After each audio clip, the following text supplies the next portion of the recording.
రాజకీయాల్లో వచ్చే ముందు కూడా నాన్నగారిని నేను రాను అని కాలు పట్టుకున్నాను, నాకు ఇష్టం లేదు అని అన్నారు. నేను భూమా నాగిరెడ్డి గారు, శోభా నాగిరెడ్డి గారు బతుకుంటే అసలు రాజకీయాలకు నేను వచ్చేదాన్ని కాదు. ఆ ఆలోచన కూడా 1% నాకు కల్లోకి కూడా రాలేదు. హ్మ్.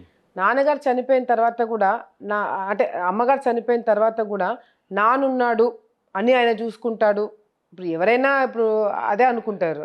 తండ్రి చాటు బిడ్డగా నేను ఉన్నానే తప్ప ఎప్పుడు నేను ఒక ఫెరోషియస్‌గా నేను ఎప్పుడు ఎవరికి కనపడలేదు. అంటే మొత్తం మీ నాన్నగారు ఉన్నప్పుడు అలానే పెరిగారా? అంటే బై చాయిస్ ఎలక్షన్స్ తీసుకొస్తారని నాన్నగారి యొక్క ఆలోచనల మేరకు వచ్చారా? లేకపోతే సడన్‌గా చకచక జరిగిపోయిందా అమ్మగారు అలా అయిన తర్వాత? అంటే అమ్మగారు చనిపోయిన తర్వాత చాలామంది చాలా రకాలుగా మా ఫాదర్‌ని నిర్ణయం మార్చుకోమని చాలామంది చెప్పారు. హ్మ్.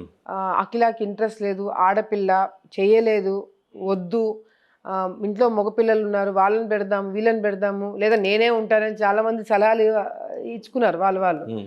కానీ భూమా నాగిరెడ్డి గారు సేమ్ ఇదే పరిస్థితులలో ఆయన ఎంపీగా వచ్చినప్పుడు శోభా నాగిరెడ్డి గారిని ఎమ్మెల్యేగా మా మదర్ని తీసుకురావాలన్నప్పుడు అదే మాట అన్నారు. హ్మ్.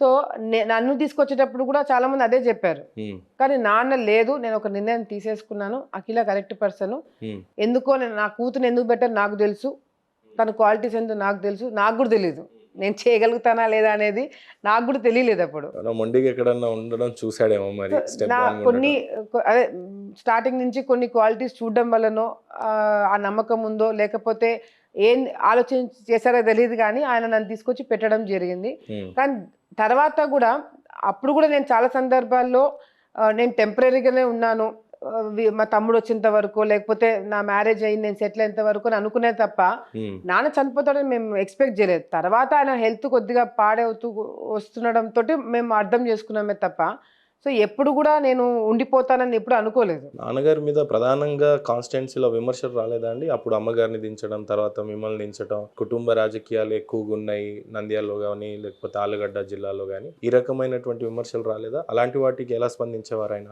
అస్సలు భూమా నాగిరెడ్డి గారు ఒక నిర్ణయం తీసుకుంటే నాకు తెలిసి దాన్ని ఎవరు క్వశ్చన్ చేయలేదు.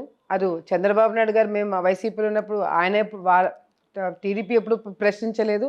అలానే జగన్మోహన్ రెడ్డి కూడా ఎందుకు మీ కూతురు అమ్మాయి కదా అని ఇంకొక భూమానారెడ్డి గారు ఒక నిర్ణయం తీసుకుంటే దాని వెనకల ఒక అర్థం ఉంటుంది, హ్మ్. దానికి ఒక ఎక్స్ప్లెనేషన్ ఉంటుంది అనేది అందరు నమ్మినారు కాబట్టి క్యాడర్ కానీ ఇంకొకరు కానీ ఎవరు క్వశ్చన్ చేయలేదు. ఆఫ్టర్ ఈ టుక్ అ డెసిషన్ ఒకసారి నేను వచ్చిన తర్వాత ఆయన కూడా నేను డమ్మీగా ఉండకూడదని చెప్పేసి కాన్ఫిడెన్స్ అంతా నాకు వదిలేశారు. అంటే ఎవరైనా ఏదన్నా మా ఫాదర్ దగ్గరికి వెళ్ళి నంద్యాలలో కూర్చున్న వాళ్ళ నాన్న, నేను ఇక్కడ ఉండేదాన్ని. హ్మ్.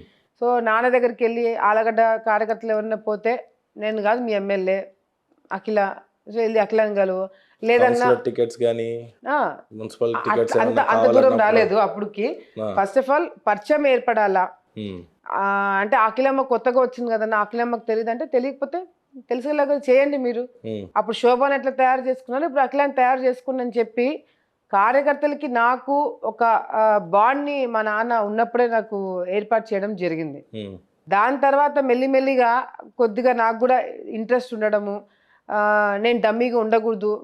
ఫస్ట్ నుంచి కూడా నా అలవాటు ఏంటంటే ఇంక దిగినప్పుడు ఇంకా దిగాల, కంప్లీట్గా ఉండాల, లేదు అంటే అసలు ఉండకూడదు. అంతేగాని డమ్మీగా ఉండి అట్లా వదిలేయడం కూడా నాకు ఇష్టం ఉండేది కాదు. కానీ రాజకీయాలు అనేది చాలా పెద్ద కమిట్మెంట్ అది. అంతే. సో వన్స్గా కొద్దిగా 1 ఇయర్ నాన్న చనిపోక ఒక 1 ఇయర్ ముందు నాకు కూడా నాన్న పరిస్థితి అర్థమైంది, నన్ను ప్రిపేర్ చేస్తూ వచ్చినాడు. హ్మ్. క్యాడర్ ఎంత ఇంపార్టెంట్, ఫ్యామిలీ మనకి ఇదే ఫ్యామిలీ మనకి అనేది ఎంత ఇంపార్టెన్స్ నాకు చెప్తూ వచ్చారు. హ్మ్. సో దానికి నేను కూడా నన్ను నేను మార్చుకుంటూ